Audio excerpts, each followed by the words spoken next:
నమస్కారం, ఘంటారావానికి స్వాగతం. ముందుగా ప్రధాన అంశాలు.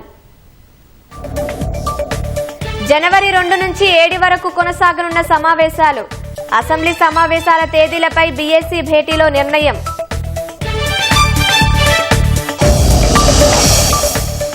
బీఆర్ఎస్ నేతలు గోబెల్స్ ను మించిపోయారన్న మంత్రి ఉత్తమ్. పాలమూరు ప్రాజెక్టుపై అవాస్తవాలు మాట్లాడుతున్నారని ఆక్షేపణ.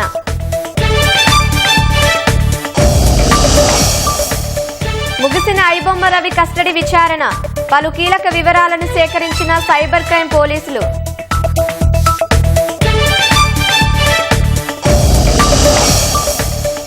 కాలిఫోర్నియాలో 2 మహబూబాబాద్ జిల్లా యువతుల దుర్మరణం. విహారయాత్రకు వెళ్తుండగా కారు లోయలో పడి మృత్యువాత.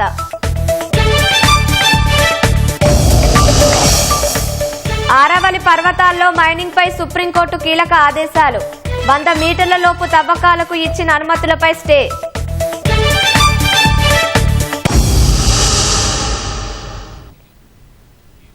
రాష్ట్ర శీతాకాల సమావేశాలు ప్రారంభమయ్యాయి.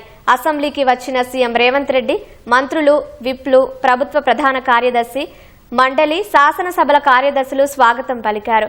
సభ ప్రారంభం కాగానే ముఖ్యమంత్రి రేవంత్ రెడ్డికి బీఆర్ఎస్ అధినేత కేసీఆర్ వద్దకు వెళ్లి మర్యాదపూర్వకంగా పలకరించారు. రేవంత్ రెడ్డి ఆయన ఆరోగ్య పరిస్థితిని అడిగి తెలుసుకున్నారు. అంతా బాగానే ఉందని రేవంత్ రెడ్డికి కేసీఆర్ బదులిచ్చారు. మంత్రులు ఉత్తమ్ కుమార్ రెడ్డి, కోమటిరెడ్డి వెంకటరెడ్డి, శ్రీధర్ బాబు, అడ్లూరి లక్ష్మణ్, సీతక్క, వాకిటి శ్రీహరి కేసీఆర్ ని పలకరించారు. అనంతరం కేసీఆర్ కొద్దిసేపు సభలో ఉండి తన ఛాంబర్లో అటెండెన్స్ రిజిస్టర్లో సంతకం చేసి వెళ్లిపోయారు.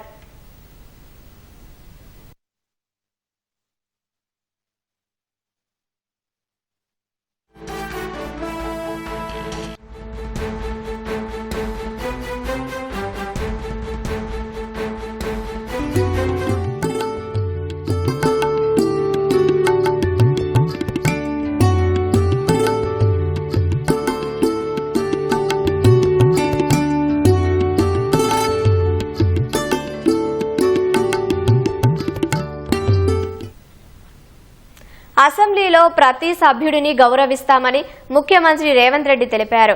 అసెంబ్లీలో మాజీ సీఎం కేసీఆర్ ను కలిసిన సందర్భంపై ఇష్టాగోష్ఠిగా మాట్లాడిన సీఎం ఈ రోజు కాదు, కేసీఆర్ ఆసుపత్రిలో ఉన్నప్పుడు కలిశానని గుర్తు చేశారు. శాసనసభ నుంచి వెంటనే ఎందుకు వెళ్లారో కేసీఆర్ ని అడగాలన్నారు. పార్లమెంటు సెంట్రల్ హాల్ మాదిరిగానే అసెంబ్లీలో సెంట్రల్ హాల్ ఉంటుందన్న సీఎం, ఎమ్మెల్యేలు, మంత్రులందరికీ అక్కడికి అనుమతి ఉంటుందని తెలిపారు.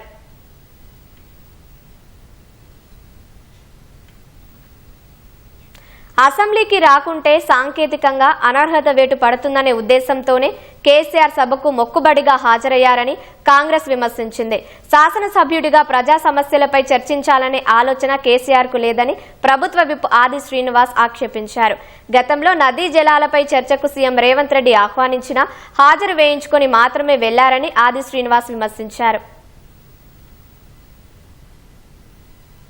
సంతాపం ప్రకటించేంత వరకు కూడా ఒక 2 నిమిషాలు మౌనం పాటించకుండా వెళ్లిపోయిందంటే తెలంగాణ ప్రజలపైన గాని, తెలంగాణ ప్రజా సమస్యలపైన గాని ఏ విధమైనటువంటి ఏమో ఉందో ఈ ఒక్క ఘటన చాలు చూస్తే అని చెప్పనమాట. వాళ్ళు హడావుడి చేసిన దానికి కూడా ఒక ప్రశ్న మీద అడుగుతున్నారు. వస్తువులు వచ్చేస్తున్నాడు అంటే వచ్చారు, కూర్చున్నారు, సంతకం పెట్టారు, వెళ్లారు. అసెంబ్లీకి రాకుండా ఉంటే అనర్హత వేటు పడుతుందని చెప్పని వచ్చి సంతకం పెట్టిపోవడమే తప్ప కృష్ణా జలాలకు సంబంధించి ఏం చర్చ జరపాలని చెప్పిన ఆలోచన కూడా వారికి ఉందో లేనటువంటిది. కేసీఆర్ వైఖరి మరోసారి ప్రజలు స్వయంగా చూసిండ్రు.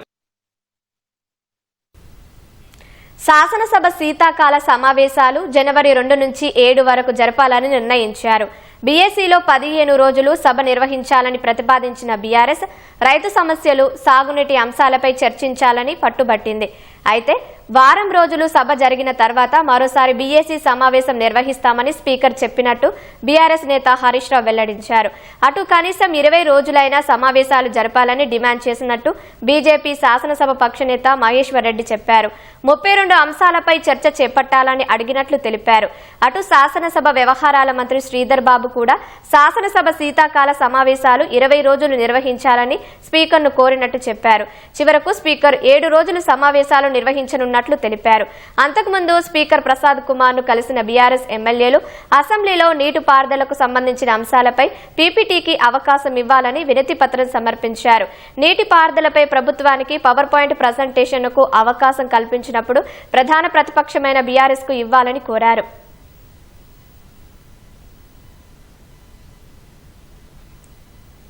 ఉమ్మడి పాలమూరు, నల్గొండ జిల్లాలకు అన్యాయం జరిగిందంటూ బీఆర్ఎస్ నాయకులు గోబెల్స్ ప్రచారం చేస్తున్నారని నీటిపారుదల శాఖ మంత్రి ఉత్తమ్ కుమార్ రెడ్డి విమర్శించారు. శాసనసభ ప్రాంగణంలో మాట్లాడిన ఆయన పాలమూరు రంగారెడ్డిపై గత ప్రభుత్వం తీసుకున్న నిర్ణయం మేరకే ముందుకెళ్తున్నామని ఉత్తమ్ స్పష్టం చేశారు. బీఆర్ఎస్ నేతలు సుప్రీంకోర్టులో 7 టీఎంసీలకు ఒప్పుకొని వచ్చారని మండిపడ్డారు. పాలమూరు డీపీఆర్ కేంద్రానికి పంపడానికి 7 ఏళ్ల సమయం ఎందుకు పట్టిందని నిలదీశారు. పాలమూరు ప్రాజెక్టుపై ఎందుకు అంత వివక్ష అని విమర్శలు గుప్పించారు. 2000 కోట్లు ఖర్చు చేస్తే పూర్తయ్యే ఎస్ఎల్బీసీ విషయంలో గత ప్రభుత్వం నిర్లక్ష్యం చేసిందని ఉత్తమ్ కుమార్ రెడ్డి విమర్శించారు. వాళ్ళు ఇచ్చిన దానికి అనుగుణంగానే ముందుకు పోతున్నాము. డబ్ల్యూసీ నుంచి మినిస్ట్రీ ఆఫ్ జల్ శక్తి నుంచి రిప్లై వచ్చిందంటే గోదావరి డైవర్షన్ 45 టీఎంసీ ఇది సబ్జుడిస్ అనే పదం వాడిండ్రు. వీళ్ళు సుప్రీం కోర్టు పోయి 7 టీఎంసీలకు ఒప్పుకొని వచ్చిండ్రు. మేమేమంటున్నాం, as it is Palamuru Rangareddy project 90 టీఎంసీతో కట్టాల్సిందే, కడతాము. ఈ టర్మ్ లో 90 టీఎంసీతో పూర్తి చేస్తాము. మీరు 10 ఏళ్లలో పూర్తి చేయలేదు, 12 లక్షల ఎకరాలకు నీళ్లు ఇస్తాము. మీరు పదే అబద్దాలు చెప్పి జనాన్ని మిస్గైడ్ చేసే ప్రయత్నం చేయకండి. ఒక ఫాల్స్ నెరేటివ్ తీసుకోకపోకండి. సిడబ్ల్యూసీ గాని మినిస్ట్రీ ఆఫ్ జల్ శక్తి గాని ఏమన్నారంటే ఇది మా పరిధిలో లేని విషయం, ఇది Krishna water dispute tribunal, Brijesh tribunal decide చేయాలి. ఆ లెటర్ లో ఏం రాసినంటే పాలమూరు రంగారెడ్డి ప్రాజెక్టు మేము సిడబ్ల్యూసీ క్లియరెన్స్ కి 90 టీఎంసీకే రాసినాము. ఆ 90 టీఎంసీలో 45 టీఎంసీ ఏమో మైనర్ ఇరిగేషన్, 45 టీఎంసీ ఏమో గోదావరి వాటర్. కానీ మీరు ఆ 45 టీఎంసీ కేడబ్ల్యూటీ అంటున్నారు. మా సేవింగ్ ఇన్ మైనర్ ఇరిగేషన్ ఇది మీరు క్లియర్ చేయండి అని అడుగుతున్నాం. గ్రామీణాభివృద్ధే లక్ష్యంగా కాంగ్రెస్ ప్రభుత్వం సహకార వ్యవస్థను బలోపేతం చేసేందుకు వ్యవసాయ శాఖ మంత్రి తుమ్మల నాగేశ్వరరావు అన్నారు. హైదరాబాద్లోని ఓ హోటల్లో నాబార్డ్ ఆధ్వర్యంలో జరిగిన సహకార వారోత్సవాలకు మంత్రి హాజరయ్యారు.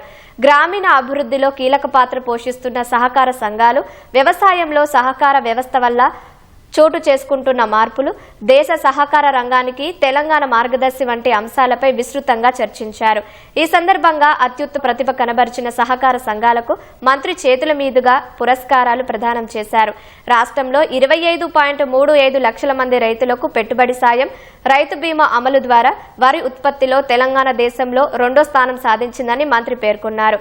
రైతుల సౌకర్యార్థం 197 కొత్త PSCS కేంద్రాలు ఏర్పాటు చేయడంతో పాటు అన్ని సహకార సంఘాల్లో డిజిటల్ బ్యాంకింగ్, ఆధార్ చెల్లింపులు చేస్తున్నామని తుమ్మల నాగేశ్వరరావు స్పష్టం చేశారు.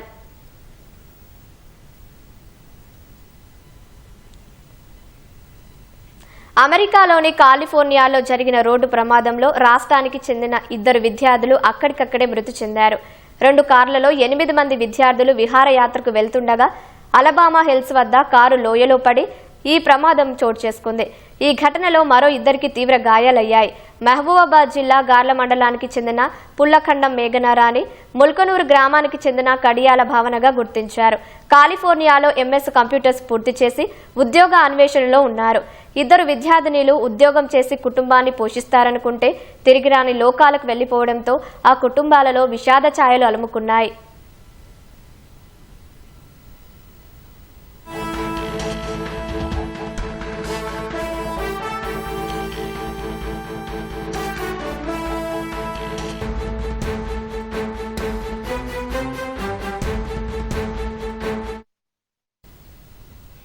మెదక్ జిల్లా నార్సింగి మండలం శంఖాపూర్ గ్రామంలో ఓ రియల్ ఎస్టేట్ సంస్థ వ్యవసాయ భూములకు దారి ఇవ్వకుండా వెంచర్ను ఏర్పాటు చేసిందని రైతులు ధర్నా చేపట్టారు.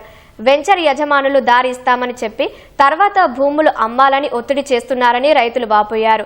భూములు అమ్మకపోతే దారి ఇవ్వమంటూ బెదిరిస్తున్నారని సాగుదారులు ఆవేదన వ్యక్తం చేశారు. వ్యవసాయం తమకు జీవనాధారమని దాన్ని కూడా లాక్కోవాలని చూస్తున్నారని అన్నదాతలు ఆరోపించారు. తమకు న్యాయం చేయాలని జిల్లా అధికారులను కోరారు. ఈ సమస్యపై ప్రజావానికి పలుమార్లు ఫిర్యాదు చేసినా ఎవరూ పట్టించుకోవడం లేదని బాధితులు వివరించారు. ప్రజావాణిలా మేము ఈడికి 2 సార్లు లెటర్లు ఇచ్చాం సార్. ఎవరు కూడా అధికారులు స్పందించలేదు సార్. ఇప్పటికైనా గేటుకు లాగేసారు. 33 ఫీట్ల రోడ్డు ఇడిచిపెట్టారు కానీ ఇప్పటి వరకు కూడా మాకు ఓనిస్తలేరు సార్. ఆర్టీఓ వచ్చి మా రైతులకు న్యాయం చేయాలి సార్. లేకుంటే మేము ఏదైనా పురుగుల మందు ఆగి వస్తాం సార్. మేము దయచేసి మా మీద కనికరించారు సార్. మేము మా ఆవేదన అదే సార్. ఇప్పుడు నెల 20 రోజుల తుకమైంది సార్. మేము నాటయ్యన్నా మేము సావన్నా గేటు ముంగట ఏదైనా ఆత్మహత్య చేసుకుంటాం సార్. మేము అందరం రైతులము. దయచేసి ఈ సమస్య పరిష్కరించండి సార్. 33 ఫీట్ల రోడ్ ఇచ్చిర్రు, అన్ని చూపించారు. ఇప్పుడు తాళం వేసిర్రు. ఇప్పుడు ఏమంటే తాళం చేయిస్తలేరు. నీకు ఎక్కడికి తోమంటారు. 33 ఫీట్ల రోడ్ సర్వీస్ రోడ్ బోర్డు వేసిర్రు. పెద్ద రోడ్ వేసిర్రు సార్. పెద్ద బోర్డు వేసిర్రు. అదేంది సార్ సమస్య? మాకు ఆర్టీఓ వచ్చి ఇక్కడ సమస్య రైతులకు పరిష్కరించే తగిన న్యాయం చేయాలి సార్. మీ కాలు మొత్తం సార్. సిద్దిపేట జిల్లా మిరుదొడ్డి ప్రాంత రైతులు చెరువు నీటి కోసం ఆందోళన బాట పట్టారు. గ్రామంలోని పెద్ద చెరువు నీటిని బయటకు వదిలేందుకు జరుగుతున్న ప్రయత్నాలను నిరసిస్తూ తహసీల్దార్ కార్యాలయం ఎదుట ధర్నా చేపట్టారు. పరివాహక ప్రాంత పొలాలకు సాగునీటికి చెరువే ఆదరువని, నాట్లు వేసుకునే సమయంలో ఆ నీటిని బయటకు వదిలితే రైతులు నష్టపోతారని ఆవేదన వ్యక్తం చేశారు. నీటిని బయటకు వదలకుండా చర్యలు తీసుకోవాలని తహసీల్దార్ను కలిసి వినతిపత్రం అందజేశారు. మరి గ్రామానికి సంబంధించినటువంటి చెరువు అది అందరి రైతులకు మరి ఉపయోగపడే చెరువు కాబట్టి చెరువు వెనుక ఉన్న వాళ్ళు ఏంటంటే చెరువు నీళ్ళు ఇవ్వాలంటే చెరువు ముందర ఎడారి అయిపోతుంది కాబట్టి గ్రామానికి ఎడారి అయిపోతుంది కాబట్టి చెరువు నీళ్లు ఇవ్వద్దు అని గ్రామ రైతులు అందరూ మరి ఏకమై మెమోరాండం ఈరోజు మరి ఎంఆర్ఓ గారికి మెమోరాండం ఇచ్చడం జరిగింది. కాబట్టి దీని మీద ప్రభుత్వం కూడా చర్య తీసుకొని ఆ నీళ్లు ఆపాలని మా రైతుల విన్నపం. ఆరావళి పర్వతాల్లో గనుల తవ్వకాలపై సుప్రీంకోర్టు కీలక ఆదేశాలు జారీ చేసింది. 100 మీటర్ల లోపు ఉన్న ఆరావళి పర్వతాల వద్ద మైనింగ్ కు అనుమతులు ఇస్తూ గతంలో ఇచ్చిన ఉత్తర్వులను నిలిపివేస్తూ మధ్యంతర ఉత్తర్వులు ఇచ్చింది. తదుపరి ఉత్తర్వుల వరకు గత ఆదేశాలను నిలిపివేస్తూ సిజేఐ ధర్మాసనం తాజాగా నిర్ణయం తీసుకుంది. ఆరావళి పర్వతాలకు సంబంధించి సుప్రీంకోర్టు ఆమోదించిన నిర్వచనంపై వివాదం చెలరేగడంతో ఈ అంశాన్ని సుమోటోగా స్వీకరించిన అత్యున్నత న్యాయస్థానం విచారణ చేపట్టింది. ఆరావళి పర్వత శ్రేణులను క్షుణ్ణంగా అధ్యయనం చేయడం కోసం పర్యావరణ కార్యదర్శి నేతృత్వంలో ఉన్నత స్థాయి కమిటీ ఏర్పాటుకు సుప్రీం ఆదేశించింది. 4 రాష్ట్రాల సీఎస్లను ఈ కమిటీలో సభ్యులుగా నియమించుతూ ఉత్తర్వులు జారీ చేసింది. పర్యావరణ ముప్పునకు పరిష్కారం దిశగా చర్యలు తీసుకోవాలని సూచించింది. కొత్త కమిటీ నివేదిక వచ్చే వరకు నవంబర్ 20న ఇచ్చిన తీర్పుపై స్టే కొనసాగుతోందని సర్వోన్నత న్యాయస్థానం స్పష్టం చేసింది. ఆరావళి పర్వత శ్రేణులపై నెలకొన్న వివాదంపై తగిన వివరణ ఇవ్వాలని కేంద్రంతో పాటు ఢిల్లీ, రాజస్థాన్, గుజరాత్, హర్యానా రాష్ట్రాలకు సుప్రీం నోటీసులు జారీ చేసింది. ఈ కేసు తదుపరి విచారణను వచ్చే ఏడాది జనవరి 21కి వాయిదా వేస్తూ సుప్రీంకోర్టు ఉత్తర్వులు జారీ చేసింది.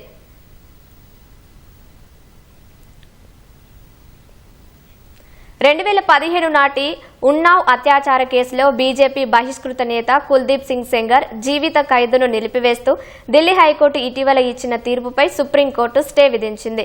ఢిల్లీ హైకోర్టు బెయిల్ ఇచ్చినప్పటికీ మరో కేసులో కుల్దీప్ సింగ్ సెంగర్ జైలులో ఉండటంతో ఎట్టి పరిస్థితుల్లోనూ విడుదల చేయవద్దని స్పష్టం చేసింది. ఢిల్లీ హైకోర్టు తీర్పుపై ఇంతకు ముందు సీబీఐ సుప్రీంకోర్టులో అప్పీల్ చేసింది. ఇవాళ సీజేఐ జస్టిస్ సూర్యకాంత్ నేతృత్వంలోని త్రిసభ్య ధర్మాసనం విచారణ జరిపి ఈ మేరకు ఆదేశించింది. ఉన్నావ్ అత్యాచార కేసులో తనను దోషిగా నిర్ధారించిన 2019 ట్రయల్ కోర్టు తీర్పును సవాల్ చేస్తూ సెంగర్ ఇంతకు ముందు ఢిల్లీ హైకోర్టును ఆశ్రయించారు. ఈ అప్పీల్ పెండింగ్ లో ఉండటంతో దీనిపై తీర్పు వెలువడేంత వరకు సెంగర్ శిక్షను సస్పెండ్ చేస్తున్నట్లు జస్టిస్ సుబ్రహ్మణ్యం ప్రసాద్, జస్టిస్ హరీష్ వైద్యనాథన్ శంకర్లతో కూడిన ధర్మాసనం స్పష్టం చేసింది. బెయిల్ కోసం 15 లక్షల వ్యక్తిగత పూచీకత్తు సమర్పించాలంది.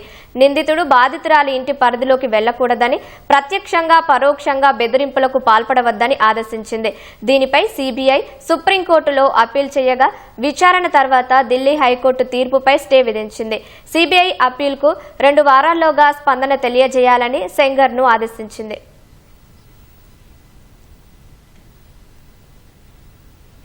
భద్రాద్రిలో ఘనంగా వైకుంఠ ఏకాదశి ప్రయుక్త అధ్యయనోత్సవాలు జరుగుతున్నాయి. అందులో భాగంగా గోదావరిలో సీతారాముల తెప్పోత్సవం నిర్వహిస్తున్నారు. ప్రత్యక్ష ప్రసారం ద్వారా చూద్దాం.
वेदान्ताचार्यवर्यो मे सन्निधत्तां सदा हृदि विश्वास्पृतसन्त्रासुध्वान्तविध्वंसनोदयः प्रभावान् सीतया देव्या परमो व्योमभास्करः विश्वाश्रितसन्त्रासध्वान्तविध्वंसनोदयः प्रभावान् सीतया देव्या परमव्योमभास्करः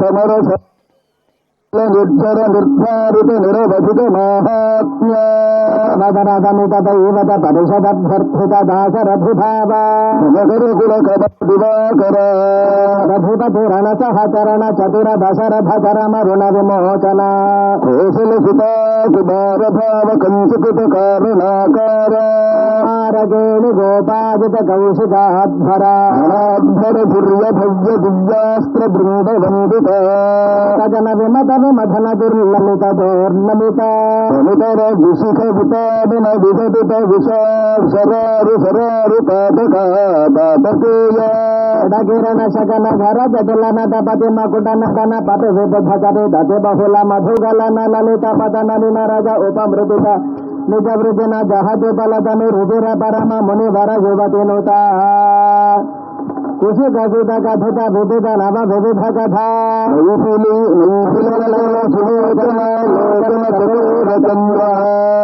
परिशुकोदंड प्रकांड खंडन सौंड भुजदंड अंधकर किरण मंडल बोधित पुंडरीकवन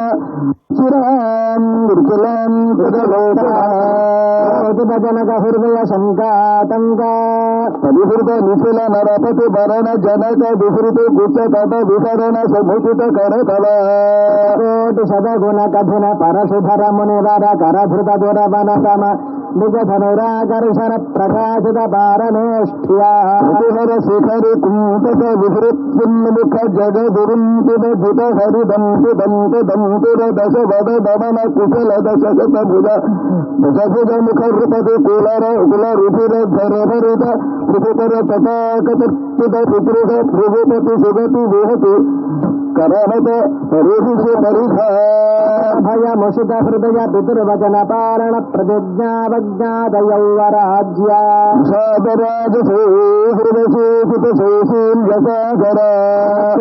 శాసన పరిగృహీత విచిత్ర కిరీటగడ రమ్యావతభరత మకుటగడ సుఘటిత పాదుకాగ్ర్యాభిషేక నిర్వర్త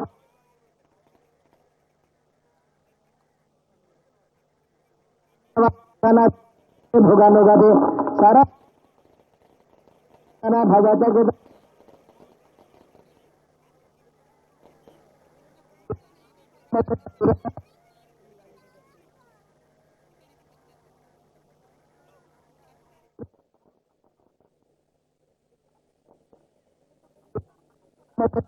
మృగజారంభ సంభృత తీరభృత నిరోధ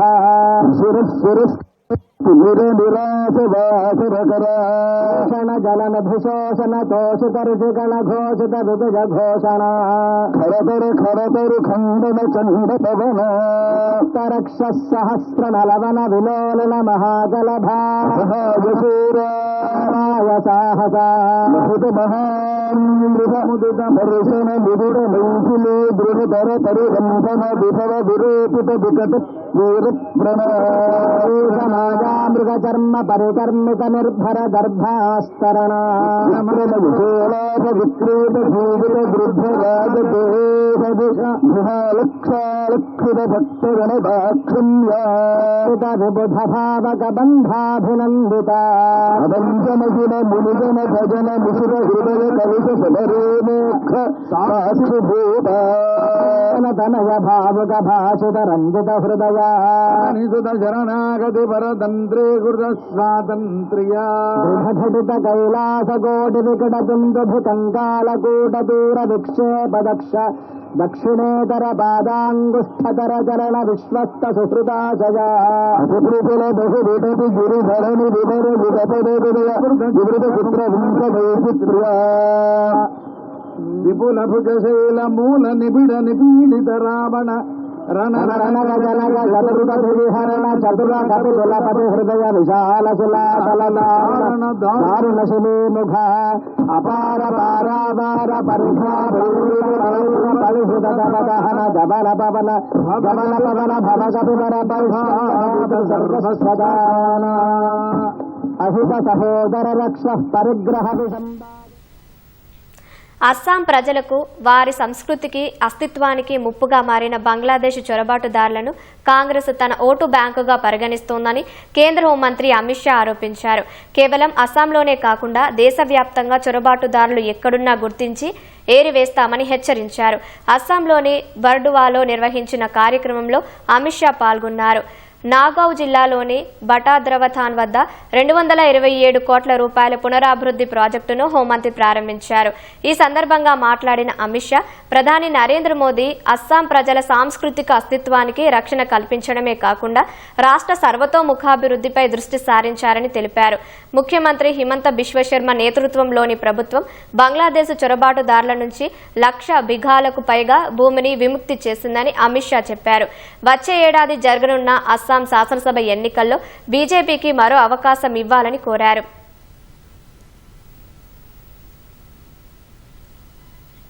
బంగ్లాదేశ్లో ఎన్నికలు దగ్గర పడిన వేళ బంగ్లాదేశ్ నేషనలిస్టు పార్టీ తాత్కాలిక చైర్మన్ తారిక్ రెహమాన్ నామినేషన్ పేపర్లు సమర్పించారు. రాజధాని ఢాకాలో సెగున్ బగీచా డివిజనల్ కమిషనర్ కార్యాలయంలో తారిక్ రెహమాన్ నామినేషన్ వేశారు. బీఎన్పీ సలహాదారు అబ్దుస్ సలాంతో కలిసి బంగ్లాదేశ్ డాక్టర్స్ అసోసియేషన్ ప్రధాన సలహాదారు ప్రొఫెసర్ డాక్టర్ ఫర్హాద్ హలీం రెహమాన్ తరపున నామినేషన్ను సమర్పించారు. ఫిబ్రవరి 12న జరిగే 13వ జాతీయ పార్లమెంటరీ ఎన్నికల్లో ఢాకా 17 నియోజకవర్గం నుంచి రెహమాన్ పోటీ చేస్తున్నారు. మాజీ ప్రధాని ఖలేదా జియాకు తారిక్ రెహమాన్ కుమారుడు. 2008లో రాజకీయ ఖైదీగా ఉన్న రెహమాన్ విడుదలైన తర్వాత లండన్ వెళ్లిపోయారు. 17 ఏళ్ల పాటు స్వీయ బహిష్కరణ చేసుకున్న రెహమాన్ ఇటీవలే స్వదేశానికి తిరిగి వెళ్లారు. ఆయన తల్లి ఖలీదా జియా ఢాకాలో ఒక ఆసుపత్రిలో అత్యంత విషమ పరిస్థితిలో ఉన్నారు.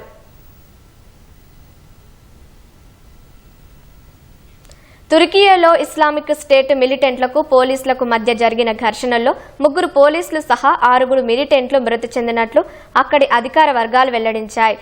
సుమారు 8 మంది పోలీసులు ఒక నైట్ గార్డుకు గాయాలైనట్లు తెలిపారు. దక్షిణ ఇస్తాంబుల్లో యాలోవా ప్రావిన్స్లోని ఒక ఇంట్లో మిలిటెంట్లు నక్కి ఉన్నారనే సమాచారంతో పోలీసులు ఆపరేషన్ చేపట్టారు. ఈ క్రమంలో మిలిటెంట్లకు పోలీసులకు మధ్య కాల్పులు చోటు చేసుకున్నాయని తుర్కియే మంత్రి అలీ యార్లికాయ తెలిపారు.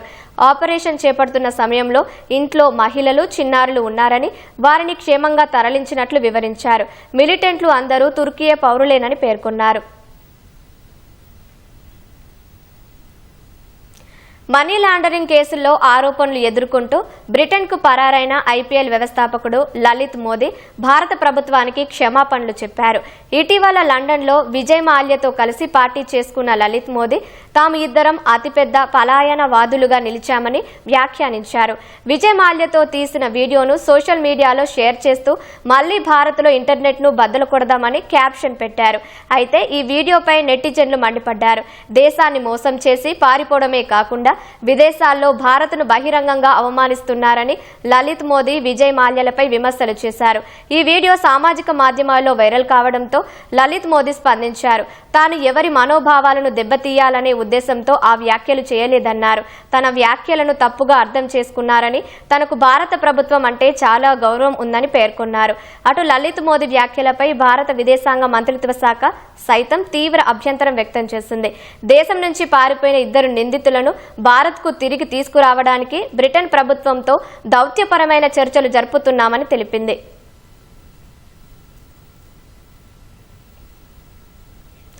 ఐటీ, రియల్టీ, ఫార్మా, చమురు రంగ కంపెనీల వాటాలను అమ్మేందుకు మదుపరులు మొగ్గు చూపిన వేళ దేశీయ స్టాక్ మార్కెట్లు వరుసగా 4వ రోజు నష్టాలు చవిచూశాయి.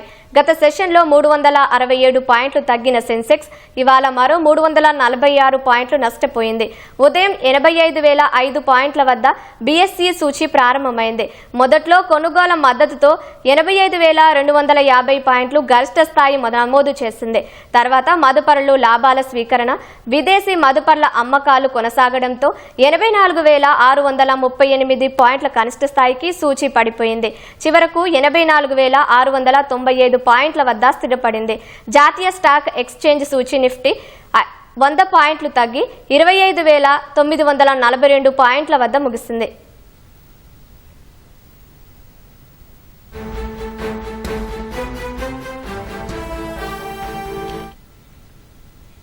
సైబర్ నేరాల నియంత్రణకు చట్టాల కంటే ముందుగా ప్రజల్లో అవగాహన పెరగాల్సిన అవసరం ఉందని గజ్వెల్ సీఐ రవికుమార్ స్పష్టం చేశారు.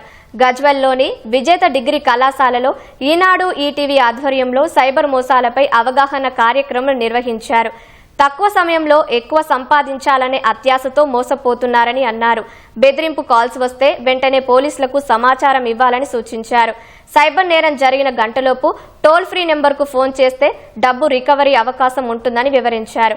వ్యక్తిగత సమాచారం ఎవ్వరికీ ఇవ్వకూడదని, సామాజిక మాధ్యమాల్లో పంచుకోవద్దని హెచ్చరించారు.